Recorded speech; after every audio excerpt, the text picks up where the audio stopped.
നിങ്ങൾക്കറിയാമോ, തിരുസഭയുടെ പിതാവായി സെയിന്റ് ജോസഫിനെ പ്രഖ്യാപിച്ചതിന്റെ പിന്നിലുള്ള ഒരു സ്റ്റോറിയുണ്ട്. സ്റ്റോറിയല്ല, ഒരു സംഭവമുണ്ട്. ഈ സ്ത്രീകളുടെ തടവറ സന്ദർശിക്കുകയും ഒരു ശുശ്രൂഷ സംവിധാനം ആരംഭിക്കുകയും ചെയ്ത പുരോഹിതനാണ് ഈ ജീൻ ജോസഫ്. ഓർക്കണം, ഇന്നത്തെ കണക്കൊരു കാലമല്ല, ഇത്രയും യൗസേപ്പ് പിതാവിനെ കുറിച്ച് ചിന്തിക്കുന്ന ഒരു കാലമല്ല. അന്ന് ഇദ്ദേഹം ആഗ്രഹിക്കുകയാണ് തിരുസഭയുടെ പിതാവായി സെയിന്റ് ജോസഫിനെ പ്രഖ്യാപിക്കണം. ഒരുപാട് പേർ സെയിന്റ് ജോസഫിനെ തിരുസഭയുടെ പിതാവായി പ്രഖ്യാപിക്കണമെന്ന് ആവശ്യം പറഞ്ഞിരുന്നുവെങ്കിലും എൻ്റെ മുഴുവൻ ജീവിതവും അതിനുവേണ്ടി സാക്രിഫൈസ് ആയി വെച്ചിരിക്കുന്നു എന്ന് പറഞ്ഞു വന്ന ഏക കത്ത് ഈ ജീൻ ജോസഫ് അച്ഛൻ്റെയാണ്. അതേല് മാർപ്പാപ്പ സ്വാധീനിക്കപ്പെട്ടു. ഊർബി എറ്റ് ഓർബി, നഗരത്തിനും ലോകം മുഴുവനും എന്ന് പറഞ്ഞു മാർപ്പാപ്പ നൽകുന്ന സന്ദേശത്തിൽ മാർപ്പാപ്പ സെയിന്റ് ജോസഫിനെ തിരുസഭയുടെ പേട്രണായി പ്രഖ്യാപിച്ചു.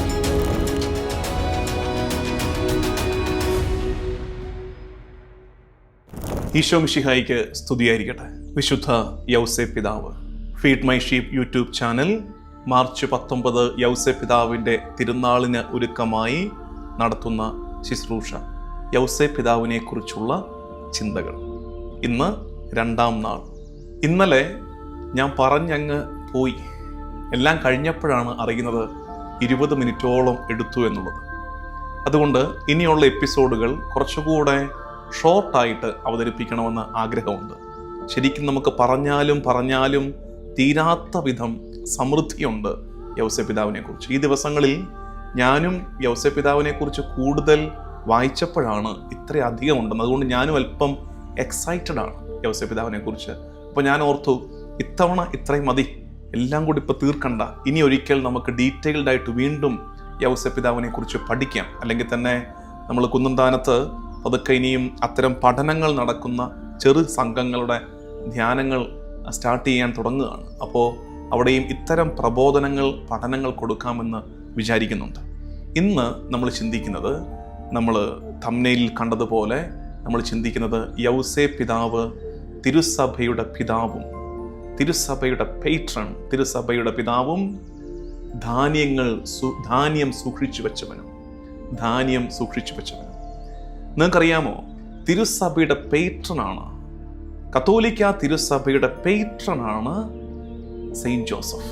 അത്രയും പ്രധാനപ്പെട്ട റോളാണ് സെയിന്റ് ജോസഫിനുള്ളത്. അപ്പം നമ്മൾ ഇന്നത്തെ ഈ എപ്പിസോഡിൽ നിങ്ങൾ എൻ്റെ കൂടെ നിൽക്കണം. ഇന്ന് നമ്മൾ പഠിക്കാൻ പോകുന്നത് തിരുസഭയുടെ പേട്രനായിട്ട് പിതാവും കാവൽക്കാരനുമായി യൗസേപ്പ് പിതാവിനെ പ്രഖ്യാപിച്ചതിൻ്റെ പശ്ചാത്തലം എന്ത്, ഏതു മാർപ്പാപ്പ എന്ന് പ്രഖ്യാപിച്ചു, ആ പ്രഖ്യാപനത്തിൻ്റെ ഉള്ളടക്കം എന്ത്, ആ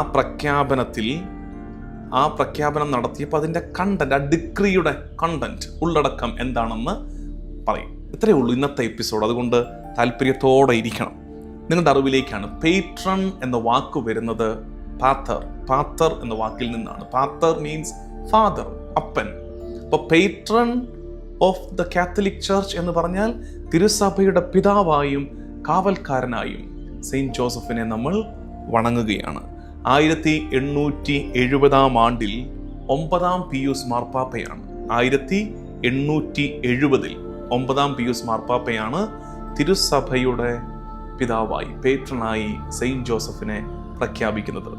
9ാം പിയൂസ് മാർപ്പാപ്പ എന്ന് കേൾക്കുമ്പോൾ മറ്റൊന്നും കൂടെ ഓർമ്മയിൽ വരണം. അത്യാവശ്യം തിരുസഭയുടെ ചരിത്രം അറിയാവുന്ന ആൾക്ക്. എന്താ അത്? 1854 1870 തിരുസഭയുടെ പേട്രനായിട്ട് സെയിന്റ് ജോസഫിനെ പ്രഖ്യാപിച്ചതെങ്കിൽ 1854 December 8 immaculate conception of mother Mary, പരിശുദ്ധി അമ്മയുടെ അമലോത്ഭവം വിശ്വാസത്യമായി പ്രഖ്യാപിച്ചത് ഇതേ 9ാം പിയൂസ് മാർപ്പാപ്പയാണ്. ഈ തിരുസഭയുടെ പിതാവായി സെയിന്റ് ജോസഫിനെ പ്രഖ്യാപിച്ചതിൻ്റെ അതിൻ്റെ പിന്നിലുള്ള ഒരു സ്റ്റോറിയുണ്ട്. സ്റ്റോറിയല്ല, ഒരു സംഭവമുണ്ട്. എന്നറിയാമത്, ജീൻ ജോസഫ് എന്ന ഒരു ഡൊമിനിക്കൻ പുരോഹിതൻ, അദ്ദേഹം പുരോഹിതനായത് തന്നെയും ദൈവവിളി വല്ലാണ്ട് തിരിച്ചറിഞ്ഞു. അതായത് അദ്ദേഹം വിവാഹത്തിലേക്ക് പ്രവേശിക്കാൻ ഒരുങ്ങിയ ഒരു മനുഷ്യനാണ്. എൻഗേജ്മെന്റ് ഒക്കെ കഴിഞ്ഞതാണ്. അത് കഴിഞ്ഞപ്പോൾ അദ്ദേഹത്തിന് മനസ്സിലായി, എൻ്റെ കോൾ ഇതല്ല, എൻ്റെ വൊക്കേഷൻ, എൻ്റെ വിളി ഇതല്ല. അദ്ദേഹം പൗരോഹിത്യ ജീവിതത്തിലേക്ക്, സന്യാസ ജീവിതത്തിലേക്ക് തിരിയുന്നു. അദ്ദേഹം പൗരോഹിത്യം സ്വീകരിച്ച ഡൊമിനിക്കൻ സന്യാസ സഭയിൽ അംഗമായി പൗരോഹിത്യം സ്വീകരിച്ചു കഴിഞ്ഞ് ഇദ്ദേഹം ലൂർദ് മാതാവിൻ്റെയും യൗസേ പിതാവിൻ്റെയും മഗ്ദലന മറിയത്തിൻ്റെയും വലിയ ഭക്തനായിരുന്നു. ലൂർദ് മാതാവിനോടുള്ള ഭക്തി കാരണം ലൂർദിൻ്റെ സന്ദേശങ്ങളൊക്കെ ഇദ്ദേഹം ഗൗരവത്തോടെ വായിക്കുകയും പഠിക്കുകയും ചെയ്തിട്ടുണ്ട്. ബെർണദീത്ത പുണ്യവതിയുടെ അടുത്ത് ചെന്നിരുന്ന് സംസാരിച്ച് നേരിട്ട് കാര്യങ്ങൾ മനസ്സിലാക്കിയ ആളാണ് ഈ ജീൻ ജോസഫ്. മേരി മഗ്ദലന മറിയത്തോടുള്ള ആ ഭക്തിയാലെ ഈ സ്ത്രീകളുടെ ജയില് തടവറ സന്ദർശിക്കുകയും തടവറയിൽ നിന്ന് വിമോചിതരായ സ്ത്രീകൾക്ക് വേണ്ടി ഒരു ശുശ്രൂഷ സംവിധാനം ആരംഭിക്കുകയും ചെയ്ത പുരോഹിതനാണ് ഈ ജീൻ ജോസഫ്. അപ്പൊ ഇദ്ദേഹത്തിന്റെ വലിയ പ്രാർത്ഥനയായിരുന്നു തിരുസഭയുടെ പിതാവായി സെയിന്റ് ജോസഫ് പ്രഖ്യാപിക്കപ്പെടണം. ഓർക്കണം, ഇന്നത്തെ കണക്കൊരു കാലമല്ല, ഇത്രയും യൗസേ പിതാവിനെ കുറിച്ച് ചിന്തിക്കുന്ന ഒരു കാലമല്ല. അന്ന് ഇദ്ദേഹം ആഗ്രഹിക്കുകയാണ് തിരുസഭയുടെ പിതാവായി സെയിന്റ് ജോസഫിനെ പ്രഖ്യാപിക്കണം. അതിനുവേണ്ടി ഇദ്ദേഹം അദ്ദേഹത്തിന്റെ മുഴുവൻ ജീവിതവും സമർപ്പിച്ച ത്യാഗങ്ങളെ, അദ്ദേഹത്തിന്റെ പരിത്യാഗ പ്രവർത്തികളെ ഒക്കെ ഇദ്ദേഹം കാഴ്ചവെക്കുന്നത് ഈ നിയോഗത്തിലേക്കാണ്. സെയിന്റ് ജോസഫിനെ തിരുസഭയുടെ പേട്രനായി, പിതാവായി പ്രഖ്യാപിക്കണം. 1854 ഡിസംബർ 8 പരിശുദ്ധ അമ്മയുടെ അമലോത്ഭവം മാർപ്പാപ്പ പ്രഖ്യാപിച്ചത് ഒരുപാട് കത്തുകൾ, മെത്രാന്മാരുടെ, വൈദികരുടെ, ദൈവജനത്തിന്റെ കത്തുകൾ വന്നുകൊണ്ടേയിരുന്നു. ഇതിനെ ഒരു ഡോക്മ ആയി, ഒരു കേവല ഡിഗ്രിയായി വെക്കാതെ ഡോക്മയായി, ഡോക്ടറിനായി നിന്ന് പോകാതെ ഒരു ഡോക്മയായി പ്രഖ്യാപിക്കണം, വിശ്വാസത്യമായി പ്രഖ്യാപിക്കണമെന്ന് നിരന്തരം കത്തുകൾ വന്നതിൻ്റെ പശ്ചാത്തലത്തിലും പഠനത്തിലുമാണ് പരിശുദ്ധ അമ്മയുടെ അമലോത്ഭവം 1854 പ്രഖ്യാപിക്കപ്പെട്ടത്. അതിനുശേഷം അതേപോലെ തന്നെ ഒരു കത്തുകളുടെ പ്രവാഹം ഉണ്ടായിരുന്നു. യൗസേ പിതാവിനെ തിരുസഭയുടെ പിതാവായി പ്രഖ്യാപിക്കണമെന്ന് പറഞ്ഞ്. അപ്പോൾ ഇദ്ദേഹം ഈ കത്തുകളൊക്കെ നോക്കുന്നു, മാർപ്പാപ്പ എല്ലാം വായിക്കുന്നു. പക്ഷെ അപ്പോഴും ഇദ്ദേഹത്തിന് ഒരു അൺസർട്ടനിറ്റി ഉണ്ട്. ഞാൻ തെറ്റിപ്പോകുമോ? അതായത് അത് ശരിയാകുമോ? തിരുസഭയുടെ നന്മയ്ക്ക്, ദൈവജനത്തിന്റെ ഉയർച്ചയ്ക്ക് കാരണമാകുമോ എന്നൊരു ആശങ്ക മാർപ്പാപ്പയ്ക്കുണ്ടായിരുന്നു. അങ്ങനെ ഇരിക്കുമ്പോഴാണ് 1868 ഈ ജീൻ ജോസഫ് അച്ഛൻ്റെ, blessed Jean Joseph Jean Joseph ലത്താസ്തയുടെ കത്ത് മാർപ്പാപ്പയ്ക്ക് എത്തുന്നത്. ഈ കത്ത് വായിച്ചു കഴിഞ്ഞിട്ട് മാർപ്പാപ്പയുടെ മനം മാറി. മാർപ്പാപ്പയുടെ തന്നെ വാക്കുകളിൽ മാർപ്പാപ്പ പറയുകയാണ്, ഒരുപാട് കത്തുകൾ എനിക്കെത്തി, പക്ഷെ ഈ കത്ത് എന്നെ സ്വാധീനിച്ചു. ഒരുപാട് പേർ സെയിന്റ് ജോസഫിനെ തിരുസഭയുടെ പിതാവായി പ്രഖ്യാപിക്കണമെന്ന് പറഞ്ഞിരുന്നുവെങ്കിലും സ്വന്തം ജീവിതം തന്നെ അതിനുവേണ്ടി സാക്രിഫൈസ് ആയി ഞാൻ വെച്ചിരിക്കുന്നു, എൻ്റെ മുഴുവൻ ജീവിതവും അതിനുവേണ്ടി സാക്രിഫൈസ് ആയി വെച്ചിരിക്കുന്നു എന്ന് പറഞ്ഞു വന്ന ഏക കത്ത് ഈ ജീൻ ജോസഫ് അച്ഛൻ്റെയാണ്. അതേല് മാർപ്പാപ്പ സ്വാധീനിക്കപ്പെട്ടു. എന്ന് സംഭവിച്ചു? 1868 കത്ത് മാർപ്പാപ്പയിലേക്ക് എത്തി. 1869 ജീൻ ജോസഫ് അച്ഛൻ, ഇതിനുവേണ്ടി ഏറെ ആഗ്രഹിച്ച ജീൻ ജോസഫ് അച്ഛൻ മരിക്കുന്നു. 1870 ഡിസംബർ 8 ഊർബി എറ്റ് ഓർബി, നഗരത്തിനും ലോകം മുഴുവനും എന്ന് പറഞ്ഞ് മാർപ്പാപ്പ നൽകുന്ന സന്ദേശത്തിൽ മാർപ്പാപ്പ സെയിന്റ് ജോസഫിനെ തിരുസഭയുടെ പേട്രനായി പ്രഖ്യാപിക്കുന്നു. അതായിരുന്നു ആ സംഭവത്തിൻ്റെ പിന്നിൽ നടന്ന കാര്യങ്ങൾ. എന്നിട്ട് ഈ പ്രഖ്യാപനത്തിലെ 3 കാര്യങ്ങൾ കൂടെ നമുക്ക് കേൾക്കാം. തിരുസഭയുടെ പേട്രനായി സെയിന്റ് ജോസഫിനെ പ്രഖ്യാപിച്ച ആ ഡിക്രിയുടെ ഉള്ളടക്കത്തിലെ 3 കാര്യങ്ങൾ. ഒന്നാമത്തെ കാര്യം, മാർപ്പാപ്പ പറയുകയാണ്, പൂർവ്വ യൗസേപ്പ്, പഴയ നിയമത്തിലെ യൗസേപ്പ് ഇസ്രായേലിന്റെ പട്ടിണിയുടെ കാലത്തേക്ക് മുമ്പേ തന്നെ ധാന്യം കരുതി വെച്ചതുപോലെ.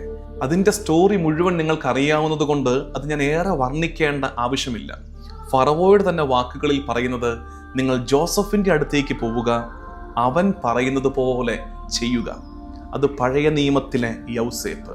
ഇവിടെ പുതിയ നിയമത്തിൽ ഈ യൗസേപ്പ്, അന്ന് ഫറവോ ഭരമേൽപ്പിച്ച ജോസഫ്, ഇവിടെ പിതാവായ ദൈവം പുത്രന്റെ പിതൃത്വം ഭരമേൽപ്പിച്ചിരിക്കുന്ന യൗസേപ്പ് ലോകം മുഴുവനും വേണ്ടി സ്വർഗത്തിൽ നിറങ്ങിയ ജീവനുള്ള അപ്പത്തെ സൂക്ഷിക്കുന്നു.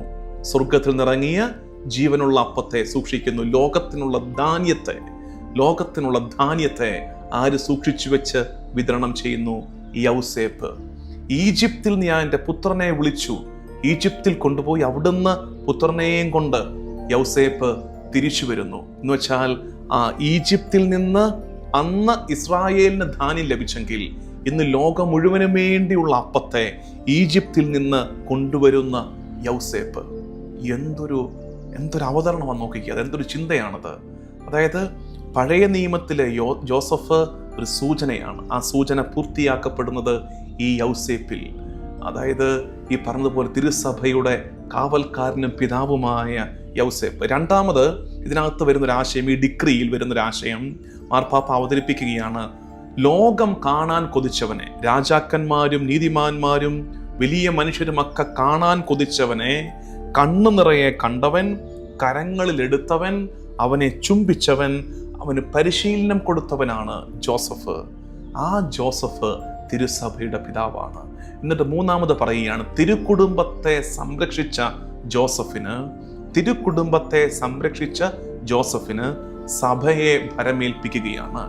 ഏറെ അപകടം പിടിച്ചൊരു കാലത്ത്, എല്ലാ ദിക്കുകളിൽ നിന്നും ശത്രുക്കൾ സഭയെ ആക്രമിക്കുന്നൊരു കാലത്ത്, പിശാച് അതിൻ്റെ സകല തന്ത്രങ്ങളും തിരുസഭയ്ക്കെതിരെ പ്രയോഗിക്കുന്നൊരു കാലത്ത്, തിരുസഭയുടെ കാവൽക്കാരനും പിതാവുമായി തിരുക്കുടുംബത്തെ കാത്ത ജോസഫിനെ സഭ പ്രഖ്യാപിക്കുകയും ഏറ്റുപറയുകയും ചെയ്യുകയാണ്.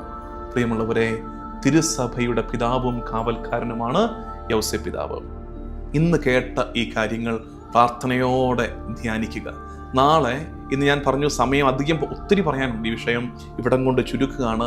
നാളെ ഇതിൻ്റെ തുടർച്ചയായി തിരുസഭയുടെ പിതാവ് എങ്ങനെ എൻ്റെ പിതാവാകും, തിരുസഭയുടെ പിതാവ് എങ്ങനെ എൻ്റെ പിതാവാകും എന്നത് നമ്മൾ ശ്രദ്ധയോടെ ധ്യാനിക്കും. എങ്ങനെ അവൻ ഈശോയ്ക്ക് പിതാവായിരുന്നുവെന്നും, എങ്ങനെ ബയോളജിക്കൽ ഫാദർ ആകാതിരുന്നിട്ടും എങ്ങനെ ഈശോയ്ക്ക് യൗസേപ്പ് പിതാവായിരുന്നുവെന്ന് നമ്മൾ ധ്യാനിക്കുകയും ചെയ്യും. യൗസേപ്പ് പിതാവിൻ്റെ ശക്തിയേറിയ മാധ്യസ്ഥ്യം തേടിയ ദിവസങ്ങളിൽ പ്രാർത്ഥിക്കാം. ദൈവ തിരുനാമത്തിന് മഹത്വം ഉണ്ടാകട്ടെ. ആമേൻ.